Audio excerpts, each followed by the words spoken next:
I won $20 million in the lottery and decided to celebrate at a restaurant with my daughter and her husband. Smiles, champagne, until they stepped away and the chef approached me with a vial. A man had paid him to poison my food. When I showed a photo of my son-in-law, everything changed. I acted fast, and betrayal always has consequences. Before continuing, subscribe to the channel and write in the comments what time it is in your region right now. The 6 numbers on my computer screen blurred as I checked them against my lottery ticket for the 3rd time. 7, 14, 23, 31, 42, 49. All 6, every single one. $20 million. I'm Walt Bennett, 67 years old, and in 4 decades as a forensic toxicologist, I'd learned to trust evidence over emotion.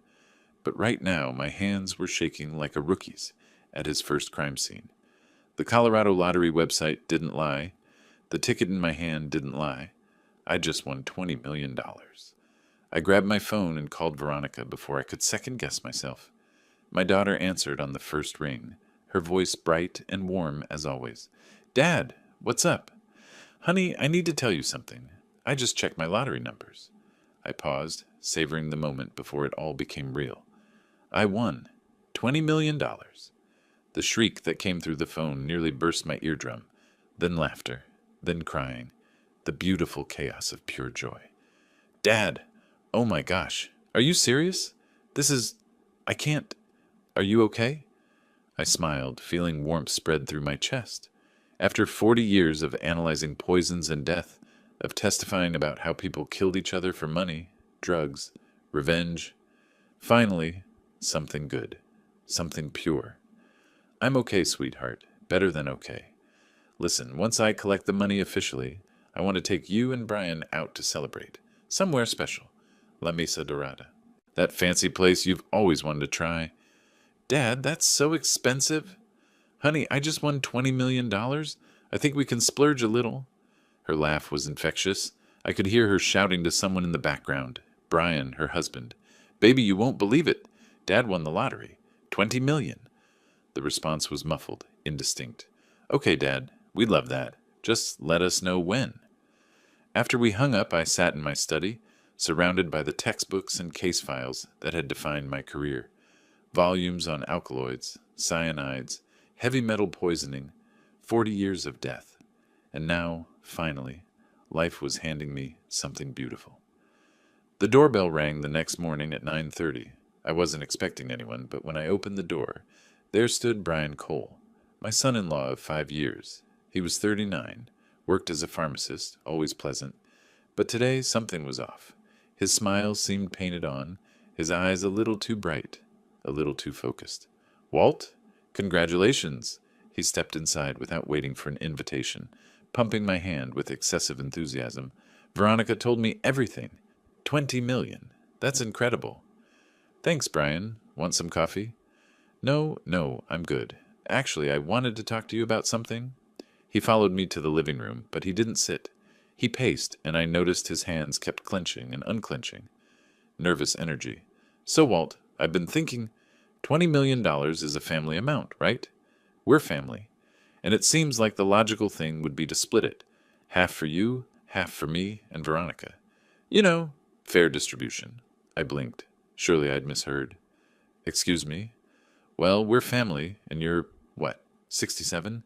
You don't need all that money. But Veronica and I, we've got our whole lives ahead of us.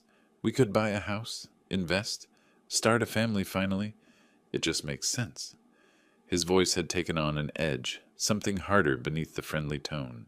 I felt a cold sensation creep down my spine, the same instinct that had helped me solve dozens of poisoning cases. "Brian, it's my money. I bought the ticket. I'm happy to help you and Veronica out. But half? That's not happening." His jaw tightened. "Come on, Walt. Be reasonable. You're not going to live forever. What are you going to do with $10 million that you couldn't do with 5? Or even less? That's not the point. Then what is the point? Hoarding money while your daughter struggles?" "Veronica doesn't struggle. You both have good jobs." Brian's face was reddening now. "You don't know what our situation is. You don't know what we need." We stared at each other, and I saw something in his eyes that made my professional instincts Scream. Something cold. Calculating. This wasn't a son-in-law asking for help. This was something else entirely. Then, almost casually, he asked, "Do you have a will, Walt?" The question hung in the air like poison gas. What? A will? Just in case something happens. At your age, it's important to have things in order. He tried to smile, but it came out as more of a grimace. Who's the beneficiary?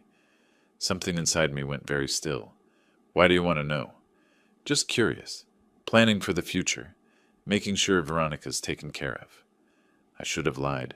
Looking back, I should have told him anything but the truth.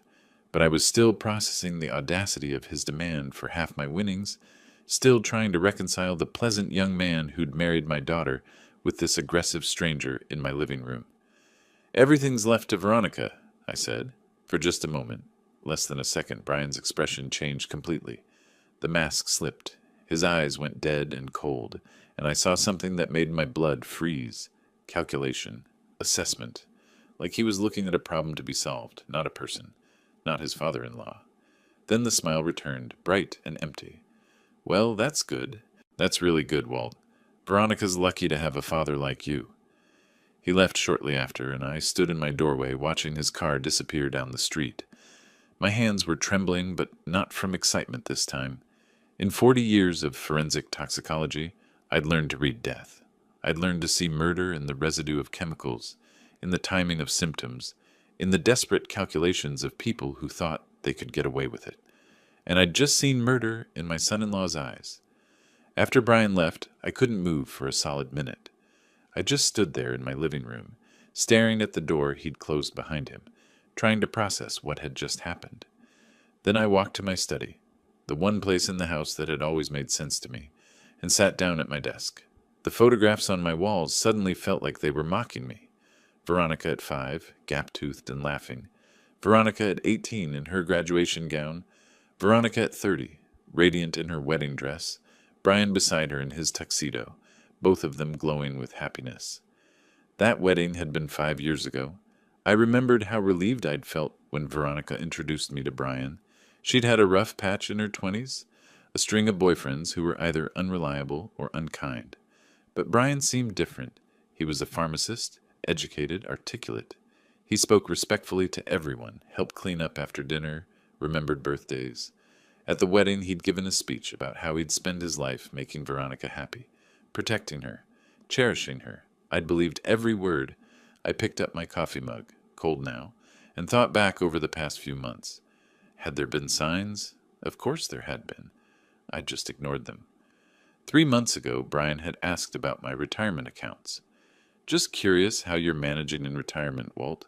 The stock market's been crazy, right? At the time, I'd thought he was being thoughtful, making conversation. 6 weeks ago, he'd asked how much my house was worth. This area's really appreciating, isn't it? You must be sitting on a gold mine. I'd laughed it off, proud that I'd bought in a good neighborhood. 2 weeks ago, he'd mentioned estate planning. Veronica and I were talking about getting our wills done. Have you updated yours recently, Walt? It's important at your age. At your age. Like I was ancient. Like I was already halfway in the ground. I'd written it all off as a young man trying to be financially responsible, trying to think about the future. Now, sitting in my study, I saw it differently. He'd been taking inventory, assessing assets, calculating what my death would be worth. I pulled out my phone and looked at the photo from Veronica's last birthday party. She had her arms around both of us, her father and her husband, beaming at the camera. What would this do to her? If Brian tried something and I exposed him, it would destroy her. She loved him. She had no idea who she'd married. My phone buzzed, a text from Veronica. Dad, I'm so excited. I can't focus on anything. My students probably think I've lost my mind. Love you so much. My chest tightened. She taught English at Jefferson High. Loved her job, loved her students. She was good and kind and trusting. Too trusting. I thought about Brian's question. Do you have a will? And my answer, everything's left to Veronica. If I died, Veronica would inherit everything, and Brian had access to Veronica's finances. They were married, joint accounts, community property. If Veronica inherited $20 million, Brian would have his hands on half of it immediately, and the rest would follow. I'd worked too many homicide cases to ignore the pattern. Sudden wealth, a beneficiary, someone with opportunity, with means. Brian was a pharmacist. He had access to dozens of substances that could kill. He knew dosages, interactions, how to make death look natural. I remembered a case from 15 years ago. A wife poisoned her husband with digoxin from her nursing station, small doses over weeks, mimicking a heart condition. He died of natural causes at 53. We only caught it because the daughter insisted on an autopsy. The toxicology came back hot for cardiac glycosides. The wife went to prison for 25 years. My hands were shaking again. I called the Colorado Lottery office. Yes, I'd like to schedule an appointment to claim my prize. How soon can I come in? Let me check. We have an opening on November 3rd. Does that work? That's perfect. I wanted those $20 million, or at least the lump sum after taxes, in my account as soon as possible. If Brian was planning something, I needed to be ready. I needed resources. I needed to be in control. That night, I couldn't sleep. I lay in bed, staring at the ceiling, thinking about the cold calculation in Brian's eyes. $20 million, enough to make a man forget his conscience, if he'd ever had one. I'd spent 40 years analyzing poisons. I knew how people killed for money. I'd testified in dozens of trials, watched killers try to justify their actions. I needed it. They were going to die anyway.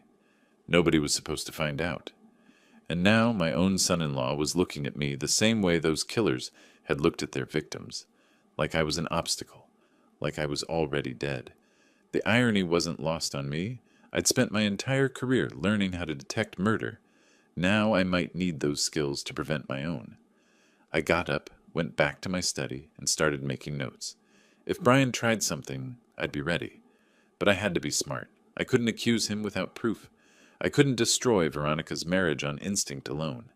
I'd collect my winnings. I'd watch Brian carefully. And if he made a move, when he made a move, I'd be waiting. Because if there's one thing 40 years of forensic toxicology taught me, it's this. Poisoners always make mistakes. And when Brian made his, I'd be ready to catch him. November 3rd arrived with crystalline clarity, the kind of morning where Denver's skyline cut sharp edges against a painfully blue sky. I sat in the Colorado Lottery office, surrounded by lawyers in expensive suits and financial advisors with tablets and spreadsheets, all of them explaining my options with the enthusiasm of salesmen at a car dealership. Mr. Bennett, you have two choices, the lead attorney said, sliding documents across the polished conference table. Option 1, the lump sum.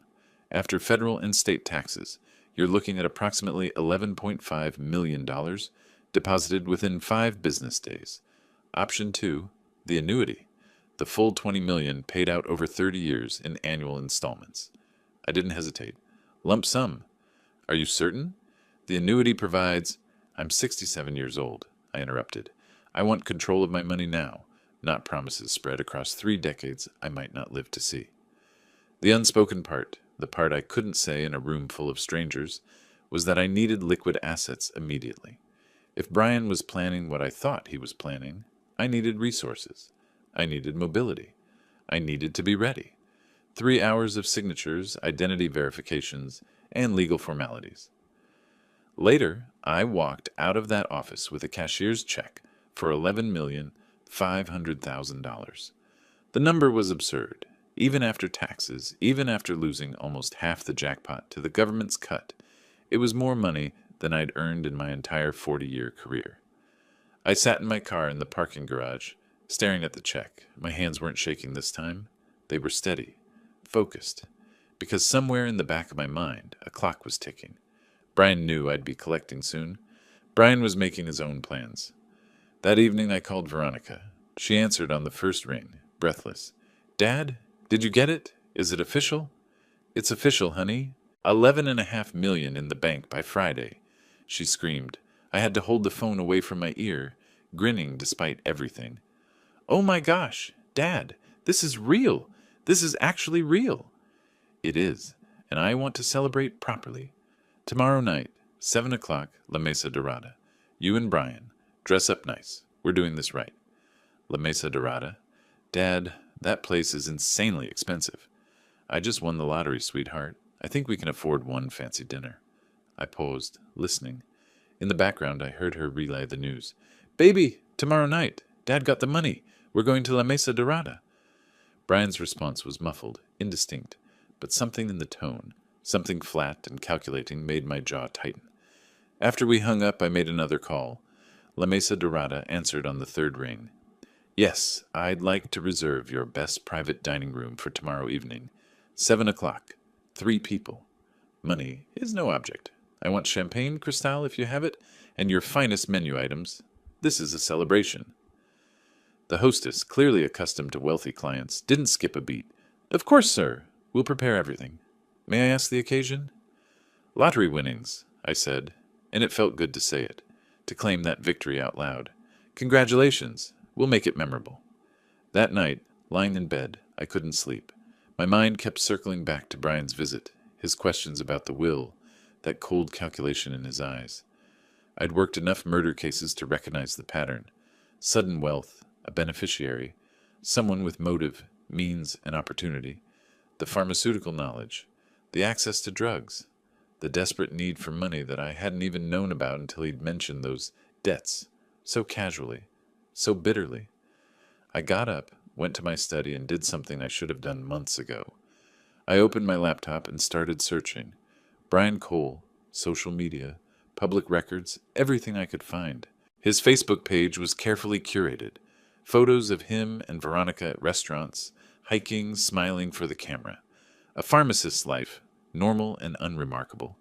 But when I dug deeper into public court records and financial databases available through my old professional contacts, a different picture emerged. 3 months ago, a civil complaint filed against him by a creditor. Dismissed, but the initial claim was for $18,000 in unpaid debts. 2 months ago, another one, this time for $12,000. Also dismissed, but the pattern was there. Brian had money problems, serious ones. I sat back, the blue light of my laptop screen illuminating my study. How had Veronica not known? Had he hidden it from her? Or had she known and not told me, trying to protect her husband's dignity? The clock on my desk read 2:47 a.m. In 17 hours, I'd be sitting across from my son-in-law at the most expensive restaurant in Denver, celebrating a fortune that he'd already decided should be his. I checked the locks on my doors one more time before going back to bed.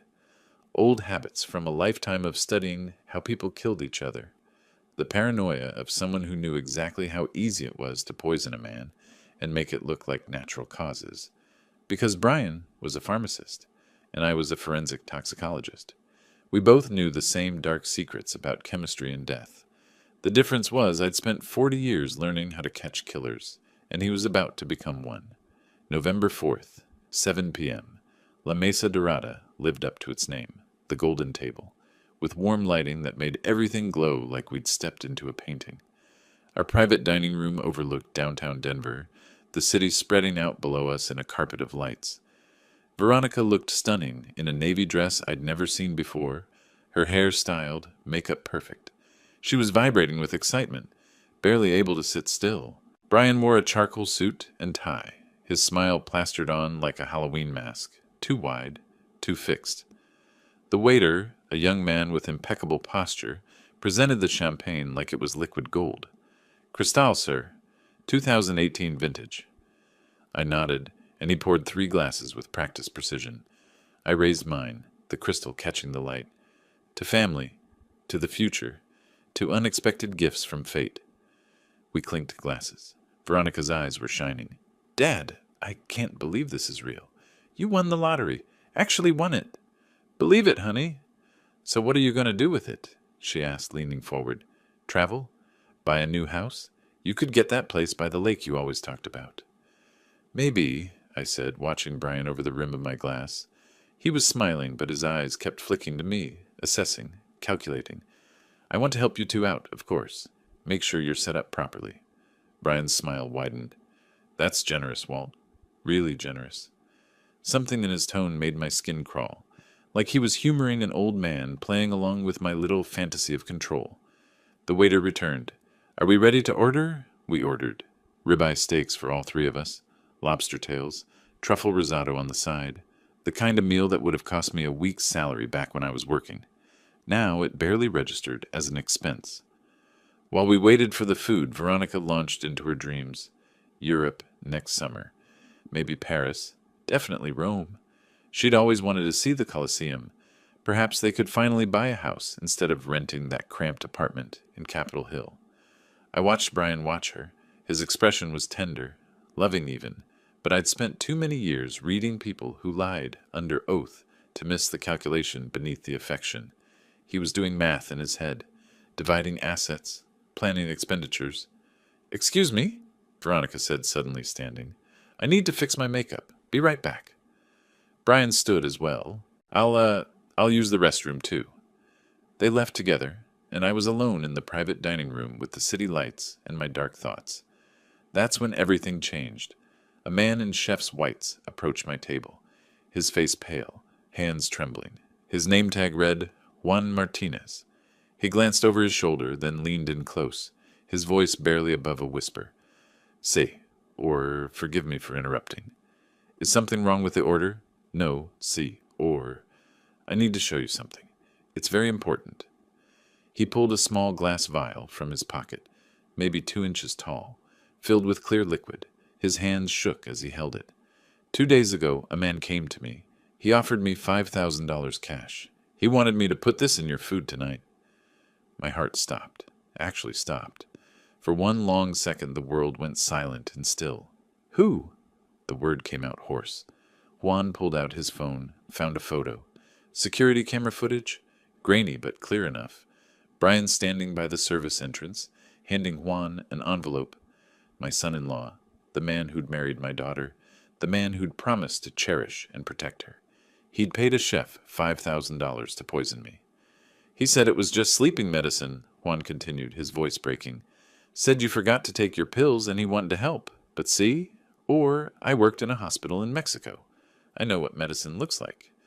This," he gestured to the vial, "this is something else, something dangerous." I took the vial carefully, unscrewed the cap just slightly, and inhaled. 40 years of training kicked in instantly.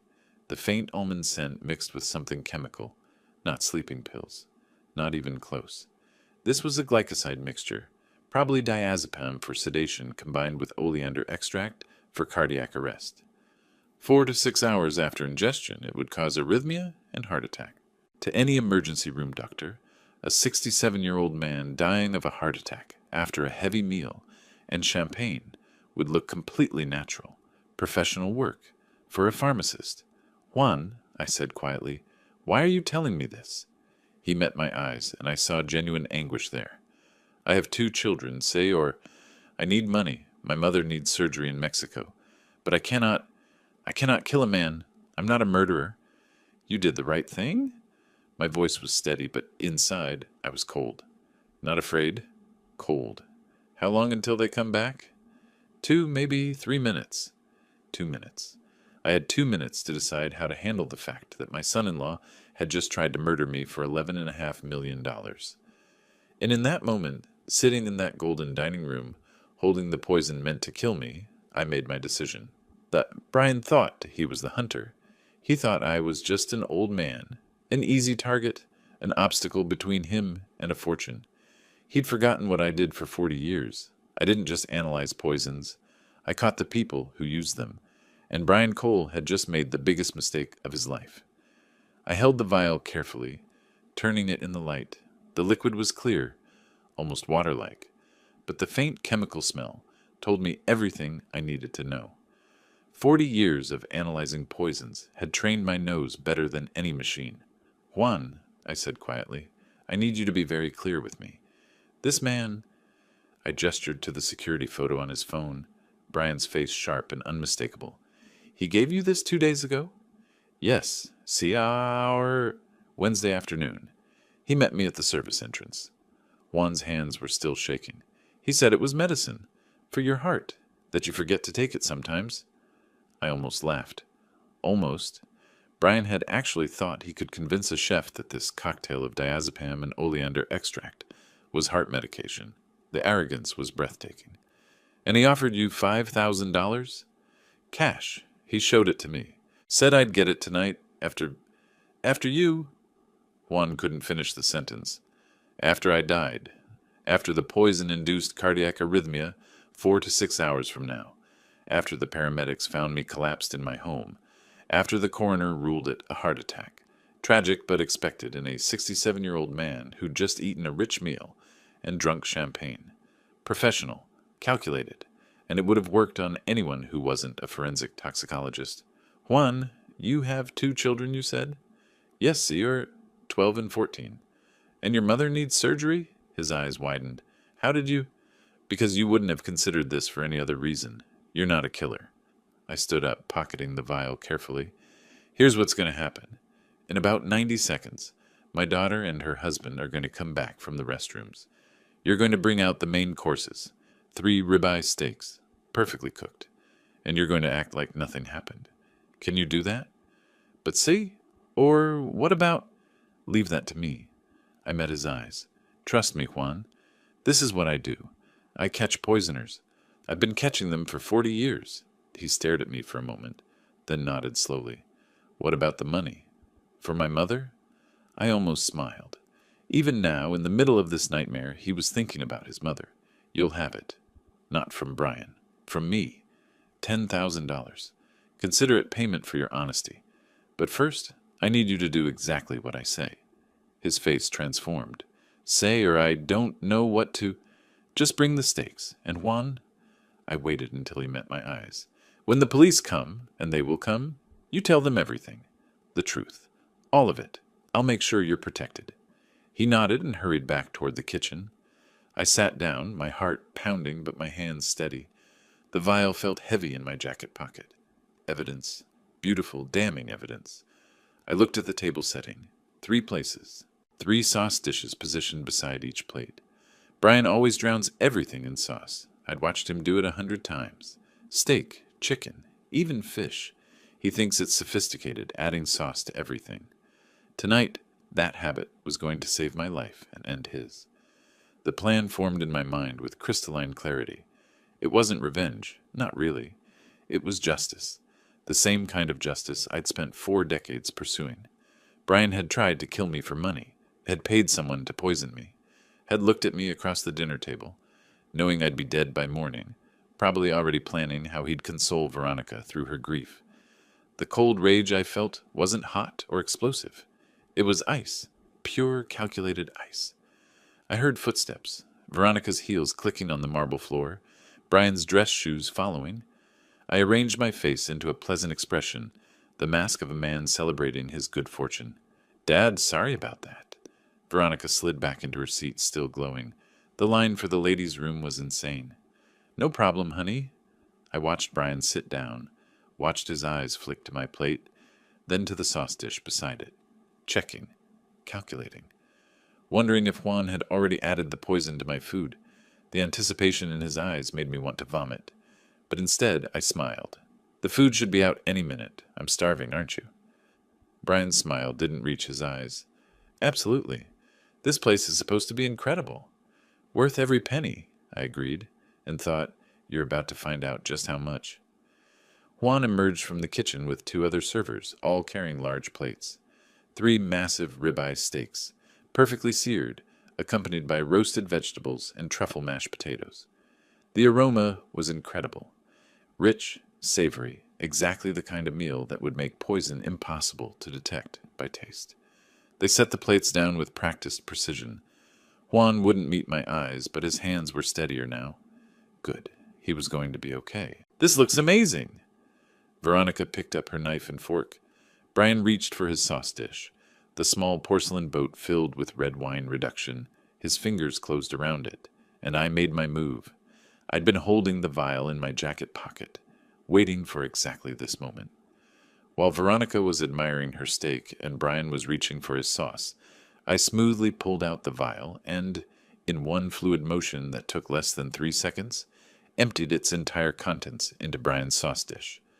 The poison slipped in silently, invisibly, mixing with the red wine reduction like it had always belonged there. I pocketed the empty vial and sat back, my heart hammering but my face completely calm. Professional. Clean. Exactly the way Brian had planned to do it to me. Brian lifted the sauce dish, tilting it over his steak. The mixture poured out in a dark stream, coating the meat, pooling around the vegetables. He set the dish down and picked up his knife and fork. "Brian, wait!"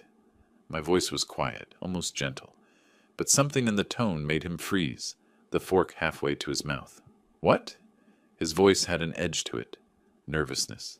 Like he knew, somewhere deep in his criminal little brain, that something was wrong. I smiled. It wasn't a nice smile. "I just wanted to thank you for the special ingredient you added to tonight's dinner." The color drained from his face so fast I thought he might pass out. From healthy pink to corpse gray in about 2 seconds flat. His mouth opened, closed, opened again, exactly like a fish drowning in air. The fork clattered onto his plate. "Dad?" Veronica was looking between us, confused. "What are you talking about?" I kept my eyes on Brian. "Tell me, son, what's $5,000 worth these days? Is that the going rate for murder? Or did you get a discount because Juan has a family to feed?" Brian's hands started trembling. Actually trembling, like he had Parkinson's. "Walt, I don't know what you're—" "Don't!" The word came out sharp as a scalpel. I pulled the empty vial from my pocket and set it on the table between us. "The chef told me everything. How you approached him Wednesday.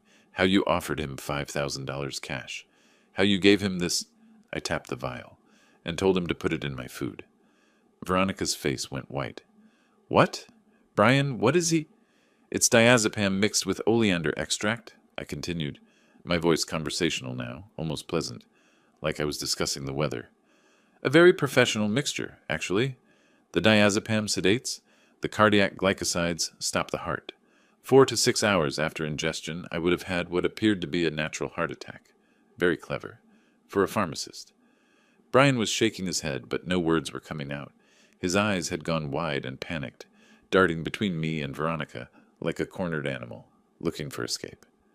"The interesting thing," I continued, and I could feel the cold satisfaction building in my chest, "is that I'm a forensic toxicologist, 40 years analyzing poisons, and you really thought I wouldn't recognize the smell of bitter almonds mixed with benzodiazepines?" "Dad, this is crazy," Veronica started. "Look at him, honey. Really look at him." She did, and even she, loving and trusting as she was, couldn't miss the guilt written all over Brian's face, the way his skin had gone clammy, the way his hands wouldn't stop shaking, the way he couldn't meet her eyes. "Brian," her voice was very small, "tell me this isn't true. Tell me you didn't—" "I can explain—" His voice cracked. "It's not what it looks like." "Really?" I leaned forward. "Because it looks like attempted murder. It looks like you tried to poison me for $11.5 million. It looks like you were willing to orphan my daughter for money. You don't understand?" The words burst out of him, desperate and raw. "I have debts, almost $200,000 in debts. They're going to kill me if I don't pay." There it was, the confession, the motive laid bare. Veronica made a sound like she'd been punched. "So you decided to kill me instead?" I kept my voice level. "That was your solution? Murder your father-in-law? Cash in on your wife's inheritance?" I wasn't thinking clearly." He was spiraling now, the words tumbling out. "I'm sorry, Walt. I'm so sorry." "Sorry you tried? Or sorry you got caught?" He didn't answer, couldn't answer. I looked down at his plate, at the perfectly cooked steak swimming in sauce. Sauce now laced with the exact same poison he'd intended for me. There's something poetic about this, don't you think? That sauce you just poured all over your dinner? That's where the poison is now, every drop of it. The same poison you wanted me to eat. His face did something extraordinary then. It went from gray to green, his eyes bulging as the realization hit him. He shoved his chair back so hard it toppled over, the crash echoing through the private dining room. You put it in my food? Are you insane?" "Am I?" I tilted my head, genuinely curious. "Because from where I'm sitting, you tried to murder me first." I just returned the favor. "Call it a social experiment. How does it feel, Brian, knowing you're about to eat the poison you mixed with your own hands?" He was hyperventilating now, backing away from the table like it might explode. You can't. I'll call the police. I'll tell them you tried to poison me." "Please do." I pulled out my phone. "I have the chef's testimony, the security camera footage of you handing him an envelope, your fingerprints all over the vial, and—" I smiled. I still have the empty vial as evidence, but by all means, let's call the police. I'm sure they'll be fascinated to hear how this all started. Veronica was crying now, silent tears streaming down her face. Brian looked at her, at me, at the poison stake, and I watched him break, completely, utterly break. Wait! Brian's voice came out strangled. He held up his hands like a man surrendering. Just wait. Let me explain. Explain? I kept my voice level. Explain how you tried to murder me? I'm listening. Veronica was frozen, her face a mask of shock. She looked between us, unable to process what was happening. Brian ran his hands through his hair. They were shaking. Walt, you have to understand. I'm desperate. I owe people. Dangerous people. Almost $200,000. Online gambling. Sports betting. They've threatened me. Said if I don't pay by December 1st, they'll hurt Veronica. So naturally, you decided to murder me instead. I leaned back, studying him like a specimen under a microscope. Tell me, did you think about Veronica at all? About what finding her father dead would do to her? Of course I thought about her. That's why I had to do it. To protect her. I laughed. The sound was cold and bitter. You're not protecting anyone, Brian. You're protecting yourself. You have gambling debts, so you decided the easiest solution was to murder your father-in-law and collect his money. That's not protection. That's premeditated murder. Dad? Veronica's voice was tiny. Is this real? I pulled the empty vial from my pocket and set it on the table. The glass caught the light. This is very real, honey. 2 days ago, your husband paid our chef $5,000 to put this poison in my food. Diazepam mixed with oleander extract. Cardiac glycosides that would have stopped my heart within 6 hours. Natural-looking heart attack. I turned to Brian. Professional work. Mixed it yourself at the pharmacy? His silence was answer enough. But here's what you didn't count on. Juan has 2 children, a mother who needs surgery. Despite needing that $5,000 desperately, he has more conscience than you have in your entire body. He came to me. Told me everything. Showed me the security footage of you handing him the envelope. Brian's face cycled through emotions. Denial, rage, fear, panic. He settled on desperate pleading. I'll give it back. The poison. I'll go to the police myself. I'll confess. Just please, don't tell Veronica. Doesn't need to know what. Veronica's voice cut through his babbling like a knife. She stood up, and I saw something I'd never seen before. Pure fury. That my husband tried to murder my father? That you have $200,000 in gambling debts you never told me about? That you were going to let me find Dad dead while knowing you killed him? Veronica, please. How long? She stepped toward him, and he backed up. How long have you been gambling? 3 years. The confession came out broken. Started small. Sports betting, then casinos. I kept thinking I could win it back. 3 years. She said it like tasting poison. For more than half our marriage, you've been lying, stealing, and planning to murder my father. I didn't want to. I was backed into a corner. He tried to reach for her, but she jerked away. These people will kill me if I don't pay. Then let them. The words exploded out of her, and even I flinched. Let them do whatever they want.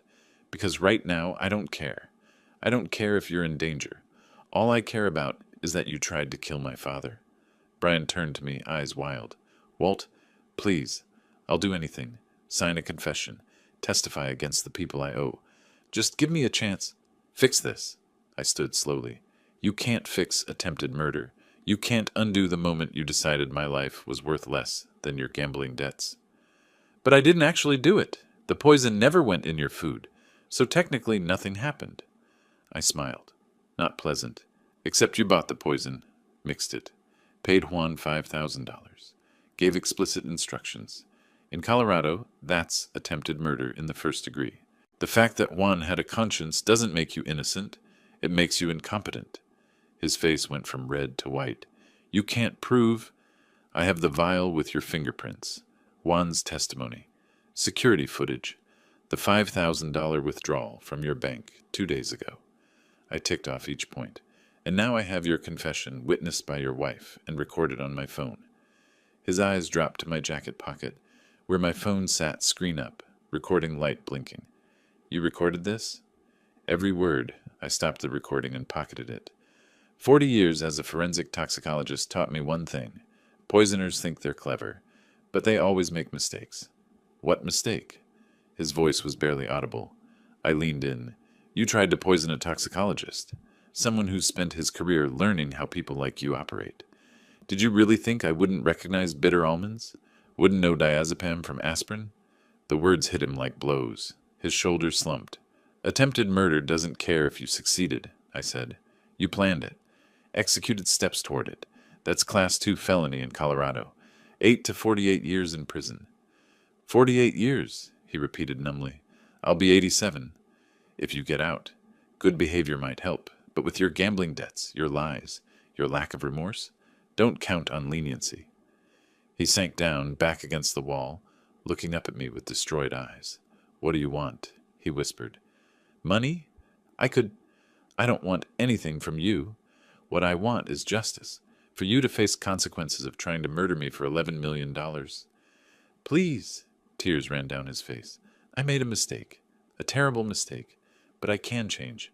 Get help. Gamblers Anonymous, therapy. Just don't. Don't turn you in?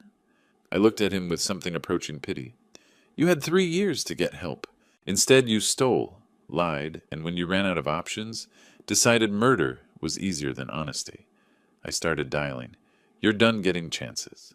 The phone rang once, twice. Detective Hamilton. Roger, it's Walt Bennett. I need you at La Mesa Dorada, downtown. I have an attempted murder for you. Brian's face went from white to gray, the color of death. The plate crashed to the floor. Brian had shoved his chair back so hard it toppled, sending his poisoned steak sliding across marble in a spreading pool of red wine sauce. People at nearby tables turned to stare.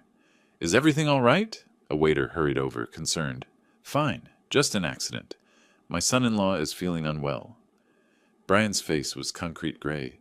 Sweat soaked his shirt. You put the poison in my food. You actually... I returned what you tried to give me. Think of it as a gift exchange. I kept my voice level. You were thoughtful, planning my death. I wanted to show my appreciation. Dad? Veronica's voice shook. Did you actually? The poison is in the sauce now, all over the floor. No one is in danger. I gestured to the mess, except Brian's pride. Brian backed away from the spreading steak and poison. This is insane. You're threatening me. You admitted to... To what? Putting your own poison back where you could see it? I didn't force you to eat it. I simply wanted you to understand what it feels like, that moment when you realize someone wants you dead. I straightened my jacket. How does it feel? That terror? He couldn't answer. His mouth opened and closed silently. I need to leave. Veronica grabbed her purse. I can't be here. I can't... Honey. I reached for her. No, Dad. I need to think. Tears streamed down her face. My husband tried to kill you. You almost killed him back. I need air. She fled. I heard her heels clicking rapidly, then the door opening and closing. Brian and I stood alone in the wreckage. The crystal champagne, expensive steaks, city lights. It all seemed obscene now. You've destroyed my life, Brian said finally. His voice was dead. Veronica will never forgive me, and you're sending me to prison. No, Brian. You destroyed your own life when you decided to become a murderer. I'm just the person who stopped you. He laughed, horrible, broken. You think you're the hero. You put poison in my food, threatened me, recorded me without consent. Colorado is two-party consent, Walt. Your evidence is inadmissible. I smiled. He'd done his homework. Except we're in a public restaurant, not private space. Different rules. Also, I showed him my phone screen. I verbally informed you I was recording 2 minutes ago. You looked right at it. That's consent. His face crumbled. Please, I'm begging. I'll leave Veronica. Disappear. Sign divorce papers. Just let this go. Can't do that. I signaled the waiter. The gentleman will be staying to speak with police? Brian's eyes went wide. You called the police? Juan called them 20 minutes ago. While you were in the restroom. They should be here any minute. Sirens outside. Brian heard them too. He turned toward the exit, but 2 Denver police officers were already coming through the door, led by Detective Roger Hamilton. Walt. Roger nodded, then looked at Brian. This the guy? Brian Cole, 39. Attempted murder by poisoning. I pulled out the sealed vial. Evidence. His fingerprints all over it.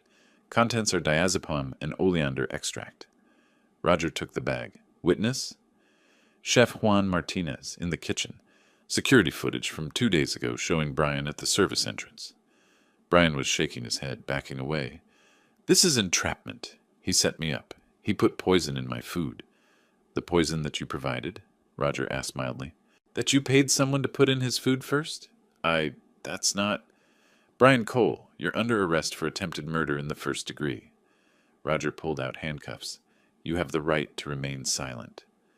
I watched Brian's face as Roger read his rights. Watched the exact moment he realized he wasn't talking his way out. When the reality of prison sank in. His legs gave out. Roger's partner caught him. I can't go to prison, Brian said, voice breaking. Those people I owe, they have contacts inside. They'll kill me. Should have thought of that before. Roger snapped the handcuffs on. Come on. As they led Brian away, he looked back one last time. His face was destroyed. All charm, all manipulation gone. What remained was just a terrified man who'd gambled everything and lost. I'm sorry, he said. I'm so sorry, Walt. I didn't respond, just watched as they took him away. Juan emerged from the kitchen, nervous. See? Or Bennett? The police need my statement. Go ahead. Tell them everything truthfully. You're protected. I pulled an envelope from my pocket. And Juan, this is for your mother's surgery. 10,000, like I promised. His eyes filled with tears. Say, or I don't... You saved my life by being honest. That's worth every penny. I shook his hand. You're going to be fine. Outside, I found Veronica on a bench, hugging herself in the cold November air. I draped my jacket around her shoulders. He's gone, I said quietly. The police have him. She didn't respond for a long time. I loved him, Dad. I really loved him. How did I not see it? Because he didn't want you to. People like Brian hide what they are, until they can't. What happens now? Now I make sure he goes to prison for a very long time. I put my arm around her. And you heal. However long that takes. She leaned her head on my shoulder. I'm sorry, Dad. I'm so sorry.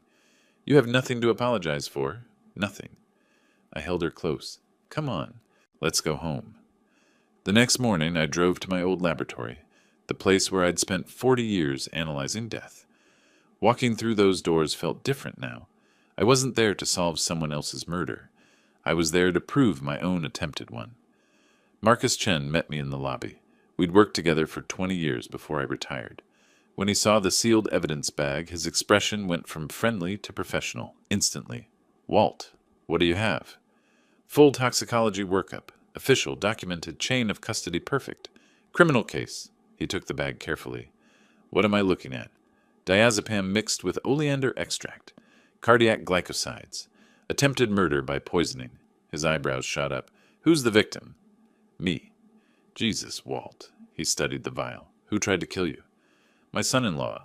For $11.5 million. Marcus whistled. Lottery winner gets targeted. Classic. How'd you catch it? The chef he bribed had a conscience. I explained quickly. The restaurant, Juan, the confession, the arrest. I'll have full analysis in 48 hours. Report will be bulletproof. He paused. I'm sorry, Walt. Just make the case airtight.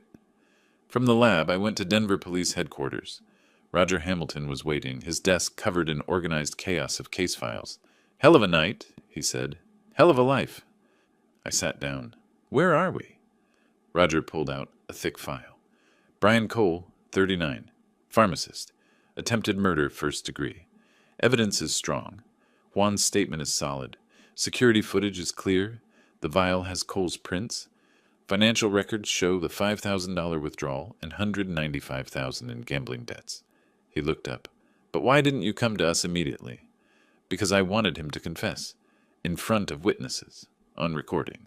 I wanted his words to convict him. And I wanted my daughter to hear truth from his mouth, not police reports. Roger nodded.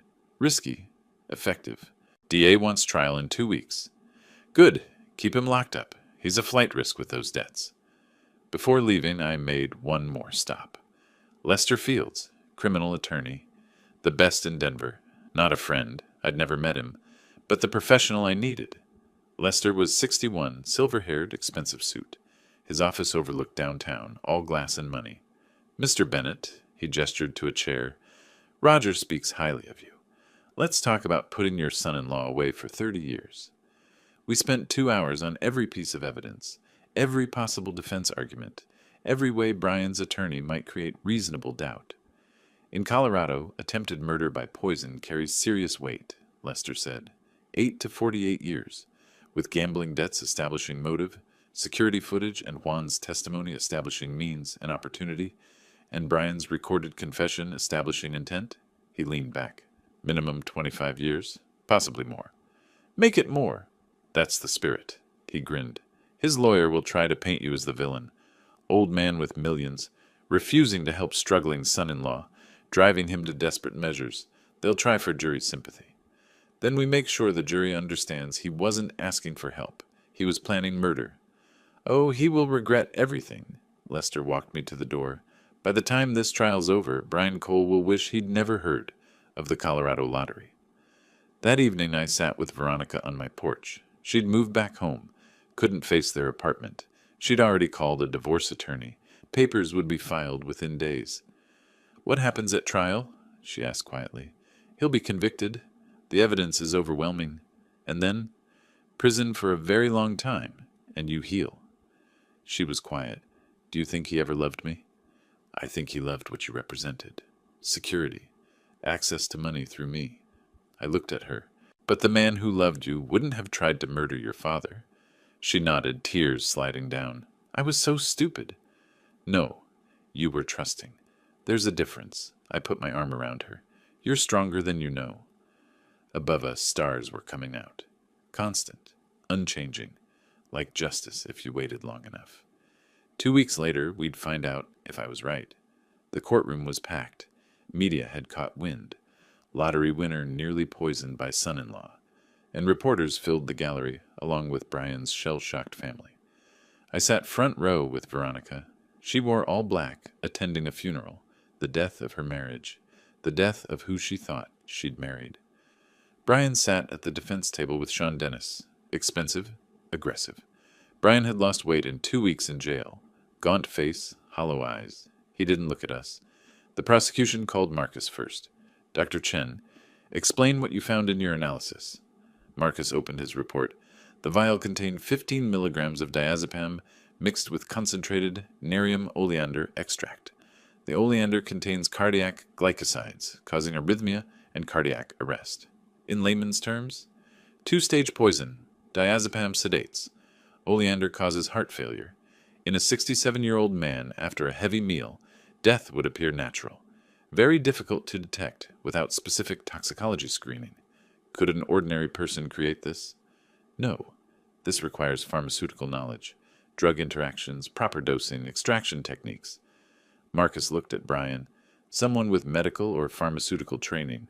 Objection! Speculation! Sean jumped up. Sustained. But the damage was done. Everyone knew Brian was a pharmacist. Juan testified next.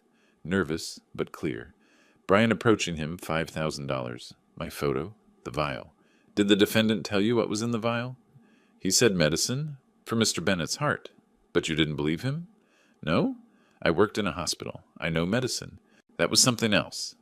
The security footage played. Clear as day. Brian handing Juan an envelope. Timestamp, November 2nd, 2:47 p.m. Detective Hamilton testified about the financial investigation. $5,000 withdrawal. Gambling debts. Offshore betting. Threatening emails. Then they played my recording. The courtroom went silent as Brian's voice filled the space. I have debts? Almost $200,000. They'll kill me? You have nobody but her. That money would have gone to Veronica anyway. I just accelerated it. I watched the jury, watched their faces shift from neutral to disgusted, watched them look at Brian like something that crawled from under a rock. Brian took the stand. Biggest mistake. Sean tried to paint him as desperate, driven by circumstances. But under cross-examination, Brian fell apart. Mr. Cole, when did you learn about Mr. Bennett's lottery winnings? October 28th. And when did you withdraw $5,000? November 2nd. 4 days later. 4 days to plan murder. How desperate were you? Desperate enough to think for 4 days about the best way to kill your father-in-law? I wasn't thinking clearly. You mixed pharmaceutical poison. That requires thought, planning, knowledge. You didn't panic. You calculated. You premeditated. You chose murder. Brian's face crumbled. I was scared. They were going to hurt Veronica. So you decided to orphan her instead? Murder her father? Let her find his body? Comfort her through grief? All while knowing you'd killed him? He had no answer. Just sat there, broken, while the prosecutor dismantled every excuse. The jury deliberated 3 hours. When they returned, the forewoman stood. In the case of the people versus Brian Cole, on the charge of attempted murder in the first degree, we find the defendant guilty. Brian's face went white. His mother sobbed. Sean closed his eyes. Sentencing came 2 days later. The judge was stern. Mr. Cole, you planned and attempted to execute murder of your father-in-law for financial gain. You manipulated someone desperate to carry out your crime. You betrayed your wife, your family, and every principle of human decency. This court sentences you to 28 years in state prison without possibility of parole for 20 years. 28 years. Brian would be 67 when he got out, my age now, if he got out. As they led him away in handcuffs, he looked at Veronica. I'm sorry, Veronica. I love you. She turned her face away, wouldn't even look. Outside the courthouse, reporters swarmed, but I pushed through to the parking lot. Veronica and I drove home in silence. That evening, we sat on my porch. Same place as before. Sun setting, painting the sky orange and purple. How did you stay so calm through all of it? 40 years working with evidence, I learned to trust facts over emotions. Emotions cloud judgment. Facts tell truth. She was quiet. You won $20 million and lost a son-in-law. I lost a husband. This is victory, but it tastes bitter. I put my arm around her. That's the price of justice sometimes. It doesn't erase pain. It just ensures the guilty face consequences. Will I ever trust anyone again? Yes, because you're not broken. You were lied to. That's not your fault. I looked at her. You'll heal. You'll be careful. But you'll love again. My phone buzzed. Message from Marcus. Cleanest evidence work I've seen in 40 years. You've still got it, old man. I smiled. Texted back. Thanks for the assist. Veronica leaned her head on my shoulder. We sat as the sun disappeared and stars came out. The lottery money was in the bank. Brian was in prison. Veronica was safe. Justice had been served. But she was right. It tasted bitter. Victory always does when it costs you family. That's the price of truth. The cost of justice. And sometimes the weight of $20 million. If you like this story, please like this video, subscribe to the channel, and share your impressions of this story in the comments. To listen to the next story, click on the box on the left. Thank you for watching.